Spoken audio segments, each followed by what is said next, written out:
Christophe Benavent. Bonjour. Christophe Benavent, vous êtes professeur des universités à l'université Paris-Nanterre. Vous dirigez l'école doctorale Économie, Organisation, Société. Vous avez une particularité, vous êtes spécialiste de technologie du marketing. Oui. Et vous avez une particularité, c'est vous remettez tout en cause. Le quanti, le quali, vous faites du medium data, vous analysez les tweets de Donald Trump. Oui, dites-nous alors tout. ça oui, disons que je ne remets pas en cause les autres méthodes, mais on est dans une période très technologique. Les données sont extrêmement abondantes. Les outils de calcul se sont complètement intégrés dans deux langages qui s'appellent R et Python. Et il y a une nouvelle ère en termes méthodologiques qui est en train de s'ouvrir. C'est comment traiter des très grands volumes de données. Pas simplement des données quantitatives, donc des nombres, mais aussi du texte. Et ça de manière massive. Le cas de Donald Trump, c'est un exercice que j'utilise en cours. C'est la base des 55 000 tweets que Donald Trump a posté sur une dizaine d'années. Et c'est un merveilleux matériel pour essayer de comprendre l'effet du langage sur la propagation des idées. Mentionnant que Donald Trump, c'est une pop star, à 90 millions de followers sur Twitter. Ça le met à la même échelle, bien plus que Lady Gaga, qui doit être à une quarantaine de millions, sans doute à l'échelle de Katy Perry.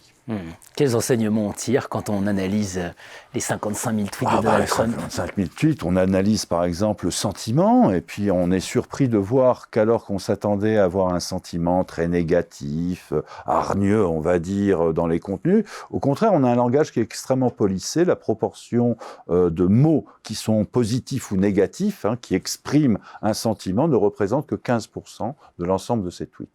Alors, quand on peut décrire les contenus, on pourrait faire de l'analyse thématique, voir quels sont les sujets sur lesquels ils communiquent. Dans les résultats, on s'est amusé à essayer de voir comment ils considéraient Biden. Donc, on extrait l'ensemble des contenus qui parlent de Biden. On regarde quels sont les mots qui sont corrélés à Biden dans le langage de Trump. Et on voit une démarche assez systématique d'infra-hominisation, donc de construire un portrait de Biden au travers de ces tweets, de quelqu'un qui est en dessous d'humain. Il y a des mots comme crooked qui apparaissent, corrompu, gauchiste, enfin, une dévalorisation, une minorisation assez systématique. Ça a été la ligne directrice, en tout cas pour la dernière vague de campagne. Et puis on peut finir sur la partie un peu plus explicative, c'est bien de décrire le langage, la façon dont il parle, de suivre son évolution dans le temps. Et il y a des évolutions sensibles. Mais on peut essayer de se poser la question, est-ce que ce sont ces mots qui ont produit la très grande diffusion? Alors, juste en chiffres, le nombre de likes qu'a reçu Trump au cours de l'année 2020, c'est 600 millions.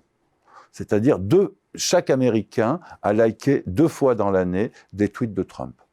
Et le nombre de retweets, qui signale un engagement plus fort, est de 200 millions. Donc c'est quelque chose de considérable, la portée est considérable. Alors moi, ma question, par exemple, c'est est-ce que c'est son discours qui produit cet effet d'engagement dans la population, en tout cas des réseaux sociaux, ou est-ce que c'est des caractéristiques beaucoup plus classiques, médiatiques, d'audience, et le fait que Trump ait réussi à accumuler sur 10 ans 90 millions de followers lui donne une force d'impact absolument fantastique, le moindre tweet va jouer. Et là, on a des surprises. La petite surprise, c'est que le sentiment des tweets n'affecte pas beaucoup la diffusion, que le facteur numéro 1 qui explique tweet par tweet le nombre de retweets ou le nombre de likes, c'est essentiellement l'élément quantitatif, c'est-à-dire l'audience. Bon, on pourrait peut-être évoquer les fake followers et les bots, quelle qu'en soit la nationalité. Ça fait partie des outils méthodologiques. Dans les outils qu'on emploie, enfin avec la petite équipe où je suis, on emploie par exemple le botometer, qui est une méthode d'intelligence artificielle pour détecter si un compte est un fake ou n'est pas un fake, ce qui nous permet naturellement de filtrer dans les contenus. On regarde aussi les différences de réaction qu'il peut avoir selon les profils de ceux qui ont retweeté. Est-ce qu'ils ont de faibles audiences ou de grandes audiences ? on est dans une situation aujourd'hui avec un langage, R ou Python, on peut s'amuser sur sa machine à résoudre le genre de questions que tu as suggérées. Et pour conclure, on peut même travailler sur le coronavirus. Alors oui, ça c'est le gros projet. Là, on parlait d'un exercice, mais on vient de sortir un working paper assez complet qu'on trouvera sur mon compte ResearchGate. Et effectivement, là, on a constitué plusieurs corpus. Un premier, ça s'est déclenché l'aventure au début du premier confinement. Donc, j'ai simplement capturé tous les tweets en France qui portaient le hashtag confinement jour, sachant que ce hashtag confinement jour 1, jour 2, jour 3 s'est retrouvé en trending topics de manière à peu près continue sur les 55 jours du confinement. Donc, on a une petite base assez intéressante qu'il faut exploiter encore sur l'expérience des Français au cours du confinement. Là, on est sur combien de millions de tweets ? Alors ça, c'est 2,5 millions. 2,5 millions de tweets et retweets. Pratiquement, on se concentre sur la partie des tweets et on a un rapport de 1 à 5 dans la base de données.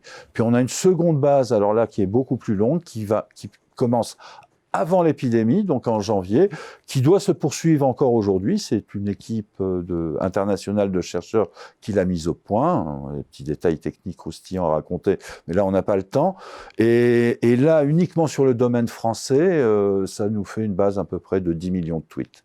Et là, on est en cours de constituer une base autour de la vaccination, puisque le symbole clé, l'élément clé aujourd'hui de la crise est clairement dans le vaccin. C'est d'ailleurs un des enseignements de l'étude de ces contenus, c'est de voir que ce qui coordonne la société et le point central est un objet matériel. Dans la période confinement 1, la très grande surprise, c'est que le mot le plus cité, le concept qui apparaît le plus systématiquement et de manière croissante, montante, c'est le masque. Et ça, c'est un fait qui est corroboré par d'autres études, notamment de l'Agence de santé, par des baromètres, qui montrent qu'effectivement, dans les gestes barrières, celui qui s'est le plus diffusé, qui n'a pas régressé au moment c'est le masque. Et effectivement, quand on est parisien, on peut constater l'omniprésence de ce masque-là. Il est la chose qui concrétise la société. Et c'est en analysant le discours qu'on se rend compte de cette importance. On parlait beaucoup plus du masque qu'on ne parlait de la vaccination. Aujourd'hui, très clairement, l'objet matériel autour duquel se cristallise la crise, c'est le vaccin. Et j'aimerais vérifier cette hypothèse et effectivement montrer que dans les discours Covid-Corona, ce sont les thématiques et les discussions autour du vaccin qui sont les plus fréquentes et les plus marquantes. Les sondages et autres études d'opinion à la papa, c'est fini. Bienvenue au Medium Data. Alors non, c'est pas fini, je pense que c'est complémentaire. L'avantage des sondages, c'est qu'on peut contrôler les populations, ce qui est très difficile dans les flux sociaux.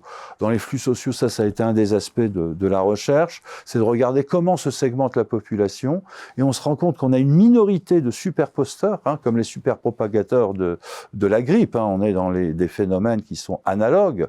Les superposteurs, il y a 1% des comptes, donc on a cumulé, combien de fois ils ont posté sur la période, et ce 1% représente 25% de la production des tweets.